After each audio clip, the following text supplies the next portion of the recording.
Now tuned into the greatest.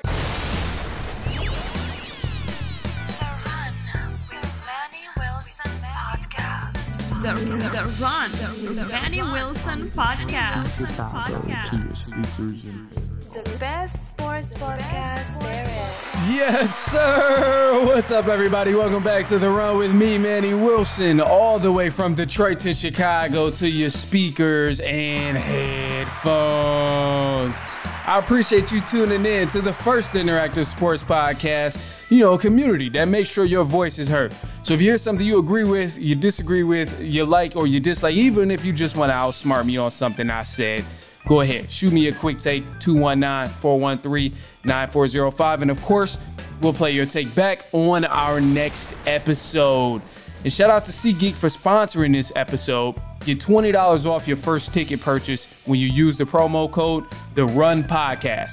Now, this code can only be applied for first-time users on the mobile app or website. So I'm not sure about you, but I got a couple of games that I want to go to this year. So I'm going to go ahead and create that account and save myself $20. Anyway, look, man, big Sunday here that happened in the NFL, but I got to start off with the rivalry game down in the NFC South. Obviously, a lot of y'all know I'm not going to rub it in too much because I really got to critique my own team here. I'm in the Atlanta Falcons. They really did not impress me on one of these ends of the ball. But anyway, the Falcons, they defeated the New Orleans Saints 26-14, and there was a game-winning kick by Young Ho Koo that really won the Falcons this game. It was like a 58-yard kick.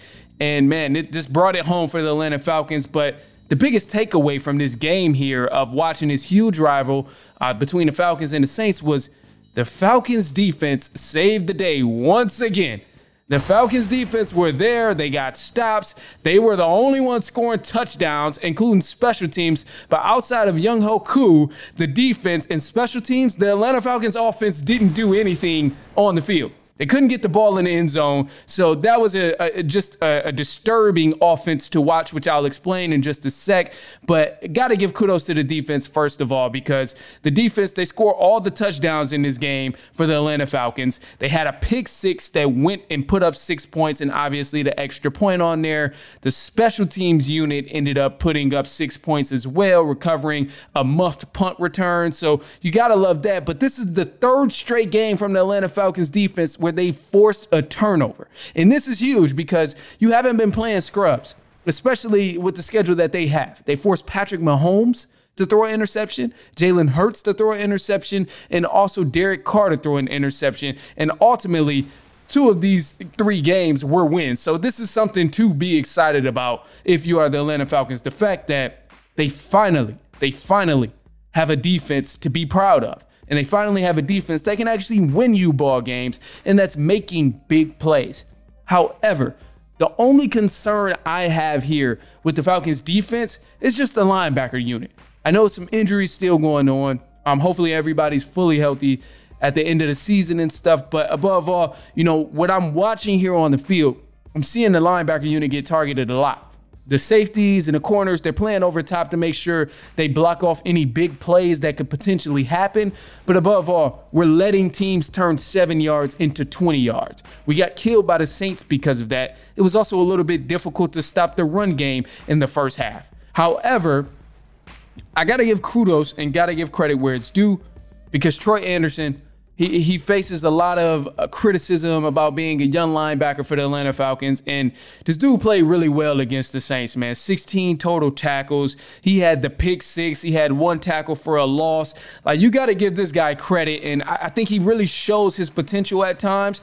And again, covering receivers and tight ends and running backs is probably the most difficult thing for our defense right now within that linebacker unit. But above all, we've seen some adjustments being made that ultimately help the Falcons buckle down and lock in and ultimately win the game. So I'm excited about the defense. Can clean up a little bit, but the defense is definitely better than the offense. And it's not even close right now with the Falcons because the offense, the struggles are tremendous. It's awful.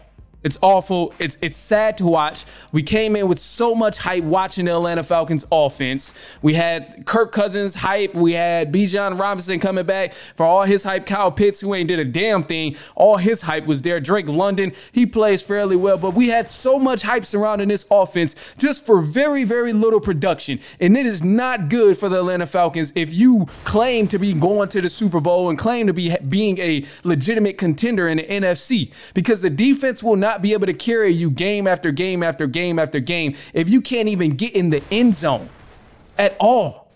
This is the part that's disturbing. Not only is the play calling bad, but also the play from our quarterback is bad too. But let's just start with the play calling. The play calling is awful. I love the designs that we see from our offensive coordinator, Zach Robinson. Zach Robinson can come up with some good designs for the Falcons, but when they are called, means everything. This guy is calling 3 passing plays when you're 3rd and 5 or 2nd and 5 and 4th and 5. Like, you're calling plays at the wrong time, and it's ultimately hurting because we're not picking up yardage and we're not capitalizing on the advantages we have. One of these advantages being a dynamic duo in the backfield between Algier and Bijan Robinson. Drake London on the outside. Kyle Pitts is a huge advantage that we have, but we don't utilize them.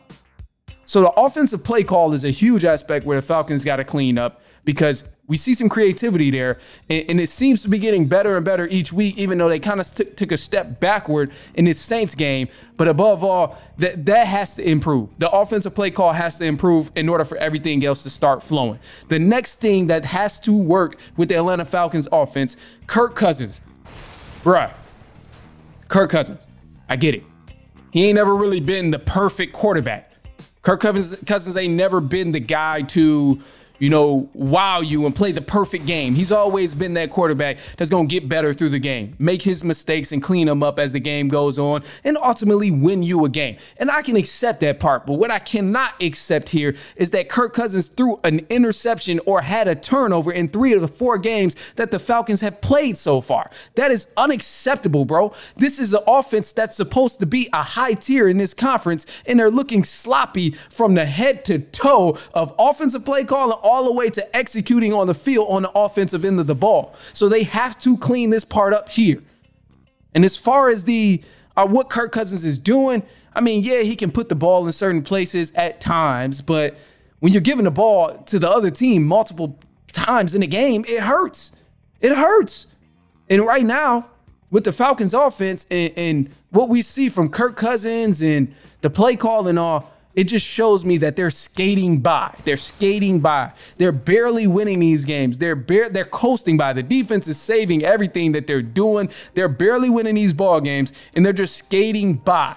And until the Atlanta Falcons are running like a well-oiled machine week after week, I don't want to hear no noise about being an actual Super Bowl contender or a big-time contender in the NFC. These boys got to get it together. If you improve each week, then, okay, you get a little bit of leeway, but this was a step backwards against the Saints. It was a step backwards, man. They got to improve on that offensive end.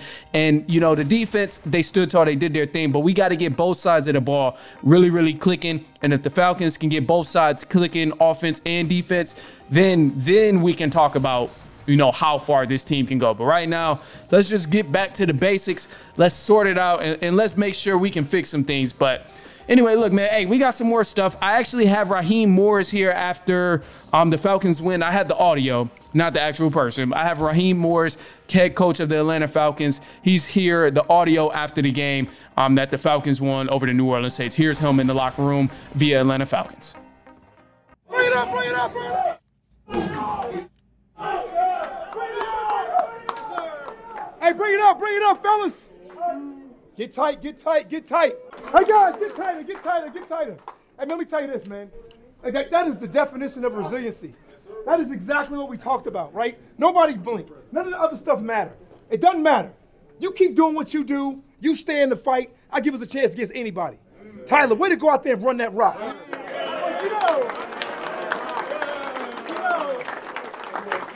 Hey, defense. That's how you ball up in the second half. That's how you ball up in the second half. And stop the run. Hey, guys, quick turnaround. We're ready to recovery. Here we come. Here we come.